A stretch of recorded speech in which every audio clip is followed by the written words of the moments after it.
पढ़ो पंजाब बढ़ो पंजाब। वजीर आला पंजाब के दावे धरे के धरे रह गए। 1987 से कायम शुदा गवर्नमेंट बॉयज प्राइमरी स्कूल थपला 30 साल बाद भी चार दीवारी, बिजली और पानी समेत दीगर बुनियादी सहूलियात से महरूम। तलबा शदीद मुश्किलात से दो चार। सहूलियात न होने पर तलबा और वालिदैन सरापा एहतजाज। इसमें तकरीबन 1982 से लेकर आज तक स्कूल की चार दीवारी नहीं है और ना ही यहाँ पे बिजली का बंदोबस्त है और ना कोई पानी है। ठीक है, हमारी वज़ीर आला पंजाब से दरख्वास्त है कि वो इन बच्चों के निकासी करे और बिजली पानी यहाँ मुहैया करे और चार दीवारी करें। ठीक है, लेकिन इसकी ना ही चार दीवारी है, ना ही बिजली का बंदोबस्त है, ना ही पानी का बंदोबस्त है।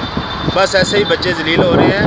खादिम आला से गुजारिश है कि ये इसका बंदोबस्त करें। वालिदैन का कहना है कि मेयारी तालीम और सहूलियात हमारे बच्चों का बुनियादी हक है, जिसके लिए हम वज़ीर आला पंजाब से नोटिस लेने का मुतालबा कर रहे हैं कि जल्द अज जल्द तालीमी इदारों को सहूलियात फराहम की जाएं। Syed Tanveer Naqvi, news alert, Khariyan. मज़ीद खबरों और अपडेट्स के लिए विजिट कीजिए newsalert.com.pk।